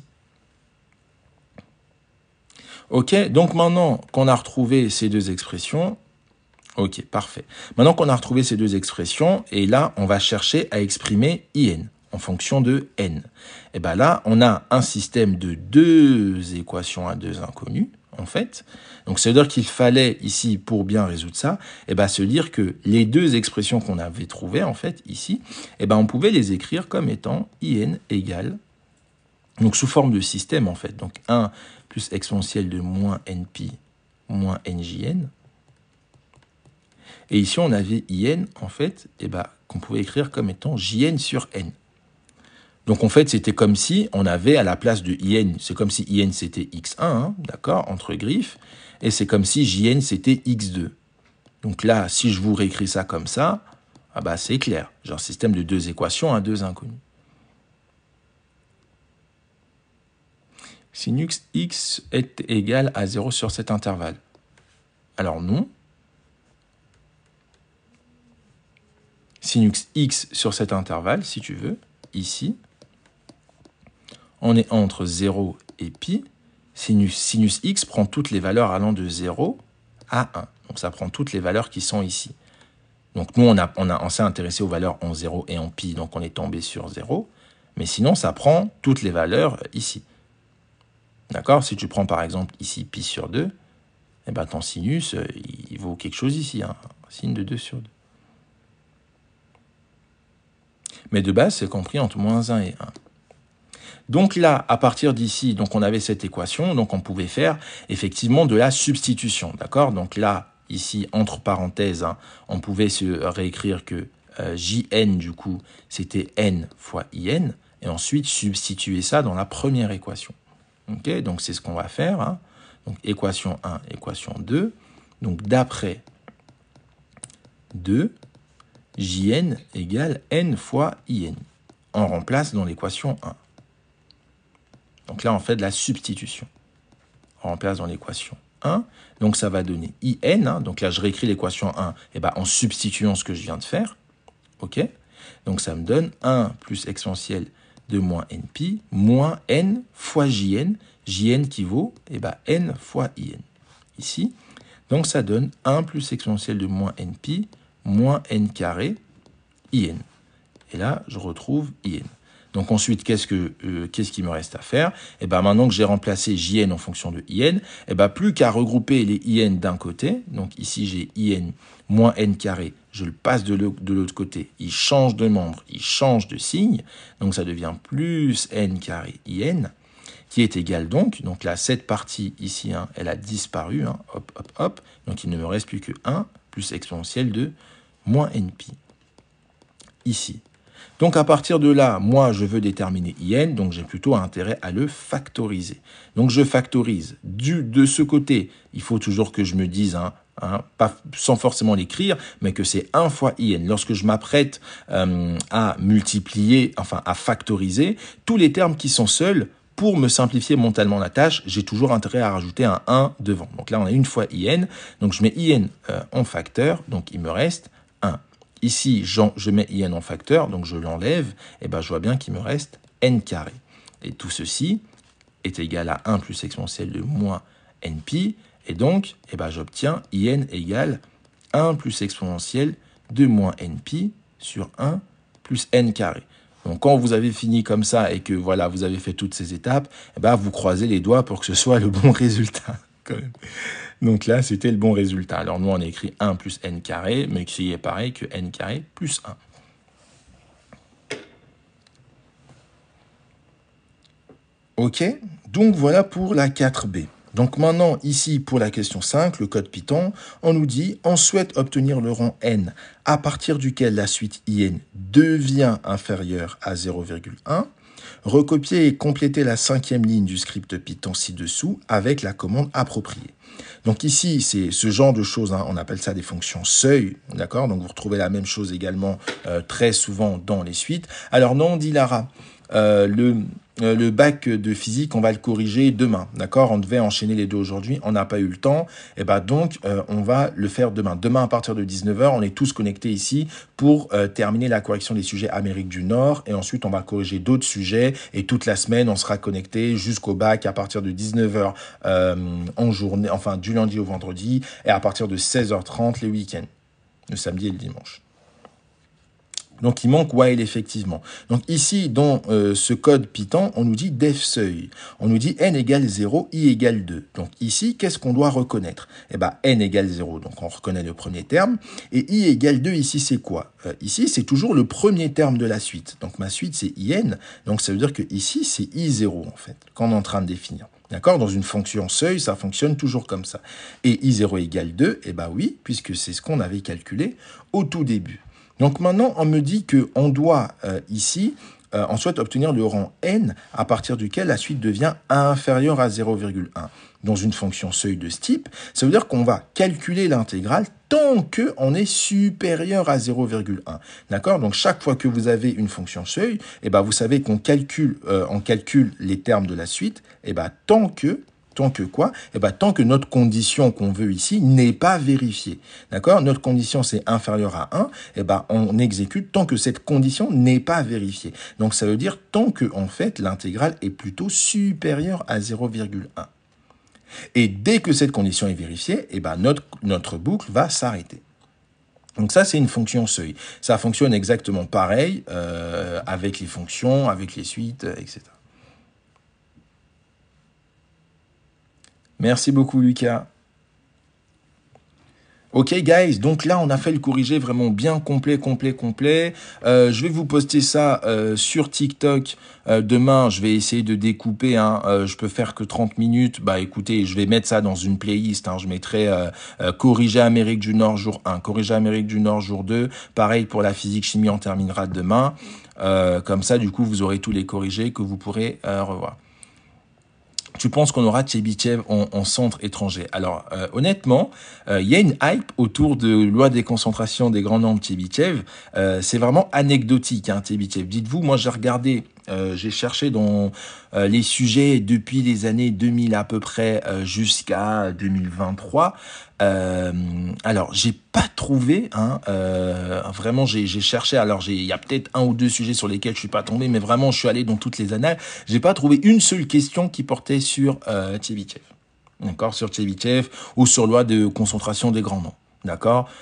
Donc voilà, il y aurait peut-être un sujet anecdotique qui est passé à la trappe dans ce que j'ai vu, mais j'ai vraiment bien regardé parce que j'en cherchais justement, je voulais mettre dans les fiches exercices, en fait, je voulais en mettre plein. Je me suis dit bah tiens, comme ils l'ont mis cette année, je vais aller chercher. Et bizarrement, je suis allé chercher en fait, et c'est la seule notion où j'ai pas trouvé dans les annales. Donc maintenant, vu qu'ils l'ont mis dans le sujet 0, ça veut peut-être dire qu'en fait, il prévoit peut-être une question sur l'un des sujets qui va tomber cette année. Mais honnêtement, bon, voilà, voilà, je dirais que c'était plus pour faire peur. Et même, bon, voilà, si vous l'avez, c'est vraiment une question, quoi. D'accord? Mais vraiment, il y a déjà assez de choses comme ça à faire. Si vous avez du TBT, vous aurez une petite question à la fin.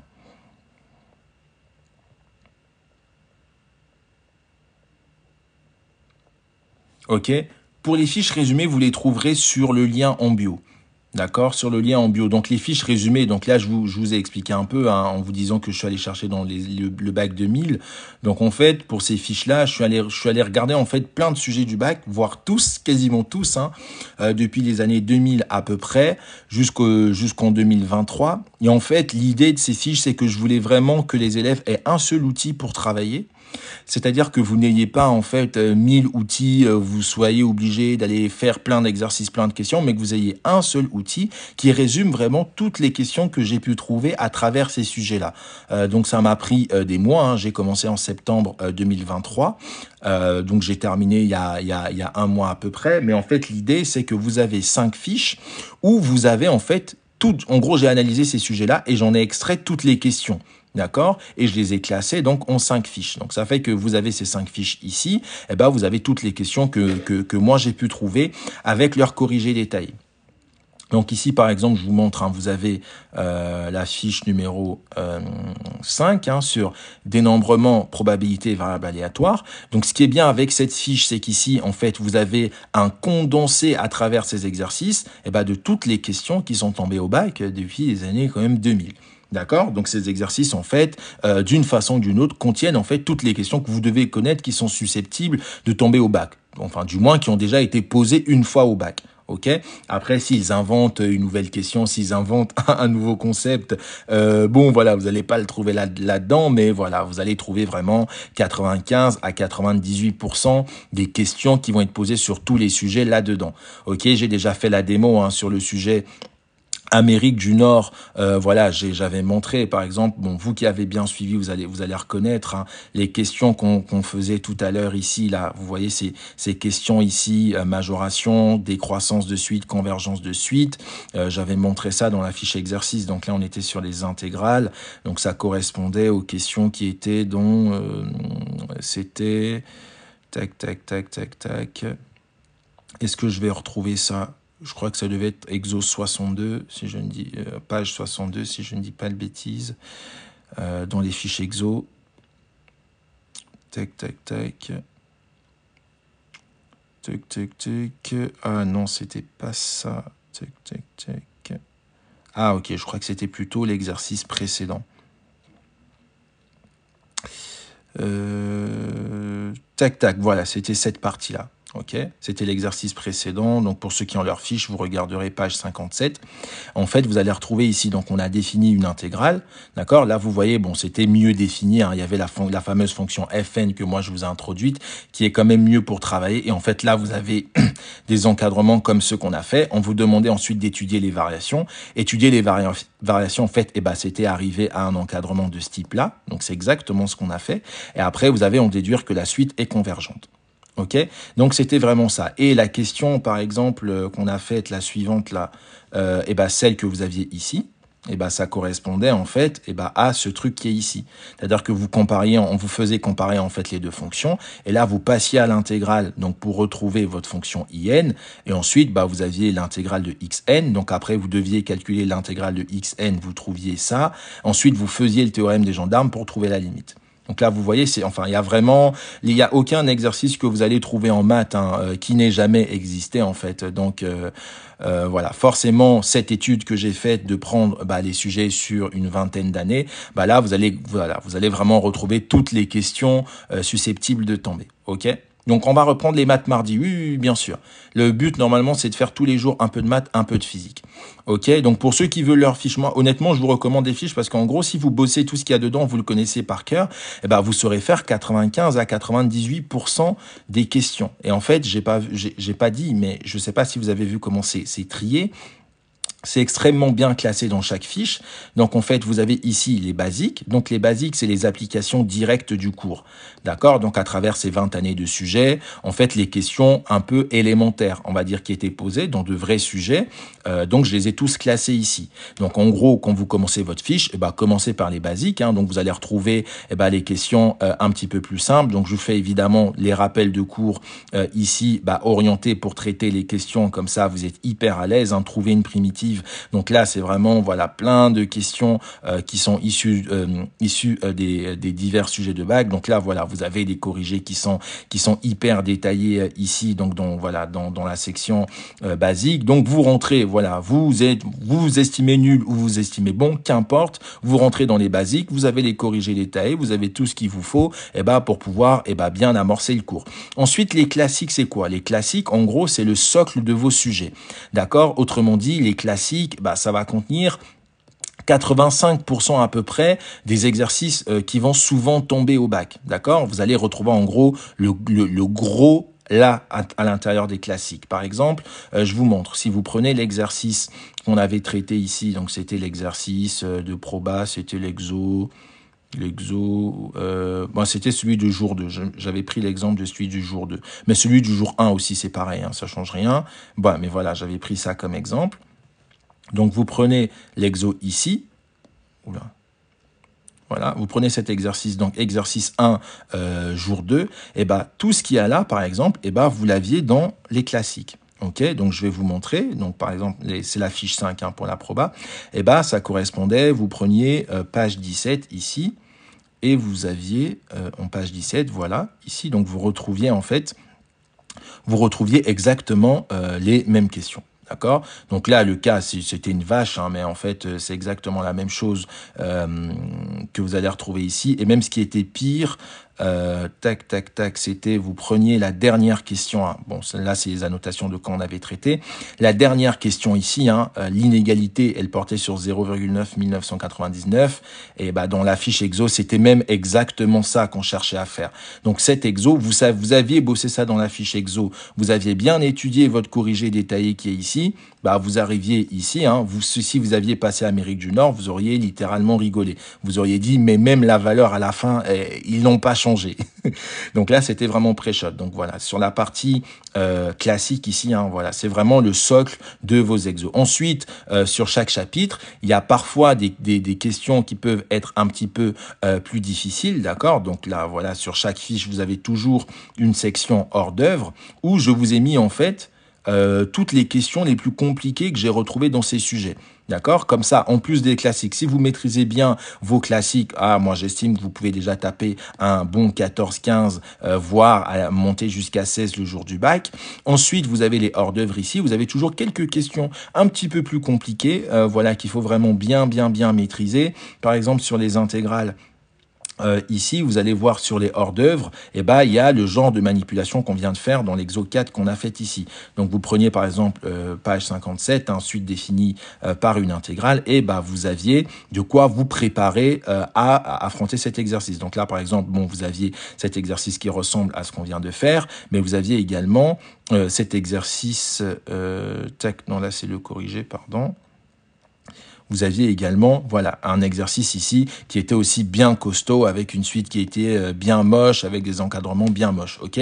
Donc, si vous aviez bien bossé ça en plus des classiques, sur cet exo, vous auriez été hyper à l'aise, ok? Donc voilà pour petite présentation pour les fiches, ok. Donc pour ceux qui veulent leurs fiches, vraiment, voilà, pour cliquer sur le lien en bio, prenez vos fiches. Je trouve que c'est intéressant comme ça de suivre les lives avec les fiches parce que moi en général je fais les références aux fiches. Donc voilà, dans le lien en bio, vous trouverez vos fiches et avec cet outil, vous n'avez pas besoin d'autre chose. Et je trouve quand même que quand vous avez que quelques jours pour préparer le bac, c'est bien de les prendre. Voilà, il faut vraiment tryhard ce qui est là-dedans, mais je vous donne pas moins de 18 sur 20 pour quiconque a bossé ça à fond. Si vous savez refaire tout ce qui est là, regardez ça, ça ressemble à l'exo 3 qu'on a fait. D'accord? Équation réduite de la tangente, montrer que ça vous semble concave, convexe. J'ai même pas fait exprès de tomber dessus. Regardez ici la tête. F seconde, est-ce que ça vous dit quelque chose? Étudiez le signe de la fonction F seconde. Enfin, vraiment, c'est exactement C'est exactement l'exercice qu'on a fait. Donc, bon voilà, étudier la fonction dérivée, déterminer la solution d'une équation. Donc voilà, enfin, vous avez vraiment ça. Bon, vous qui étiez là, qui avez suivi tout le live, hein, ça c'est l'exo 3 du bac jour 1 qu'on vient de faire, hein, littéralement. Hein. Vous étiez là, donc vous avez bien suivi. C'est exactement ça. Vous regardez même comment c'est posé, même comment c'est écrit. Vous allez dans la fiche, vous prenez la fiche exo 3, c'est même écrit pareil. Hein. Il manquait plus que la partie C soit un peu décalée ici, mais c'était vraiment tout pareil. Donc si vous prenez ça et puis que vous allez tryhard ça, que ce soit en géométrie, vous avez vraiment tous les chapitres. Hein. Vous avez tous les chapitres, donc il n'y a absolument aucun problème. Vous prenez ça, vous enfermez, vous bossez que ça. Vous allez venir sur les lives, vous allez nous voir corriger les sujets, et bah, vous allez tout retrouver dans les fiches exo. Ok, donc en ce moment en plus, hein, elles sont à moins 40%, je crois que c'est vraiment pas pour longtemps. Donc prenez vos fiches, les accès, vous allez les avoir hyper rapidement, en quelques minutes, voire quelques heures. Vous pourrez déjà les prendre. Hein. Moi, j'ai des élèves qui les ont pris il y a une semaine. Là, ils ont fini de bosser l'intégralité de leurs fiches exo. Donc là, ils ont assuré leur 18/20. Là, j'ai une élève qui m'a dit que maintenant, elle est passée à ses fiches de physique-chimie tranquille. Là, pareil, elle va prendre une semaine, elle va enchaîner ses fiches de physique-chimie. Et bah, le jour du bac, elle va arriver, littéralement on va lui tendre le sujet, elle va se lever, elle va rigoler parce que elle va retrouver 95% des éléments dans la fiche plus quelques questions spécifiques aux exos. Et bah là vous mettez vraiment à l'aise avec ça. Ok, donc voilà les amis, on se retrouve donc nous mardi pour les maths. D'accord, donc mardi, on va commencer le live à partir de 19h, vu que voilà, je veux faire un peu de maths, un peu de physique, donc je pense qu'on fera... Après, ça dépend, en fait, je réfléchis. Est-ce qu'on fait un jour sur deux maths, un jour, en gros lundi on fait de la physique, mardi on fait des maths, mercredi on fait de la physique, jeudi on fait des maths, vendredi on fait de la physique, samedi on fait des maths, peut-être qu'on fera comme ça. D'accord, bon en tout cas, lundi on fera pas de maths.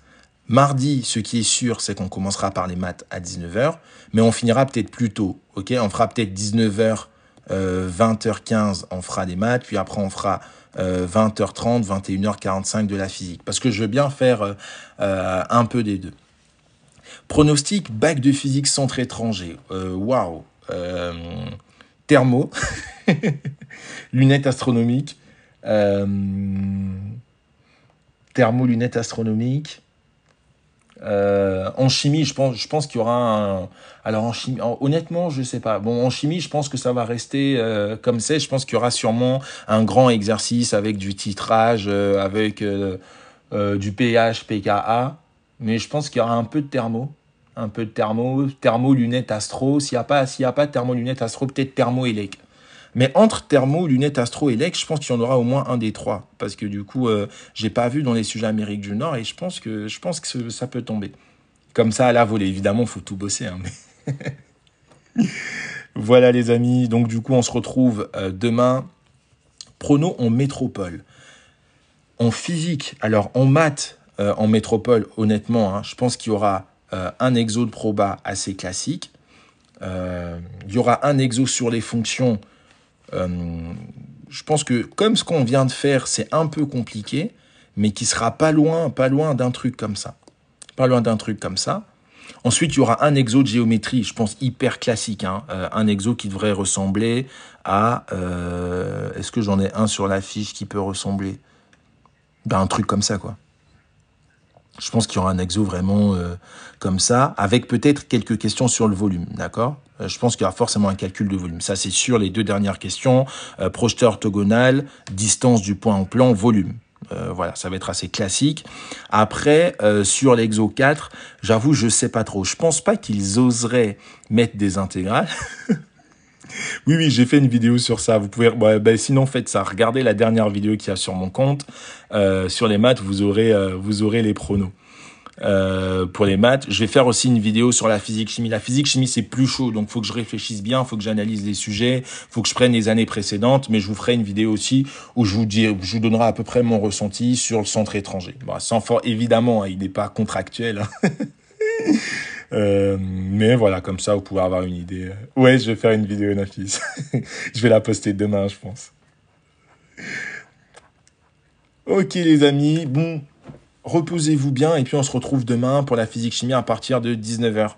Salut, salut. Bonne nuit à tous.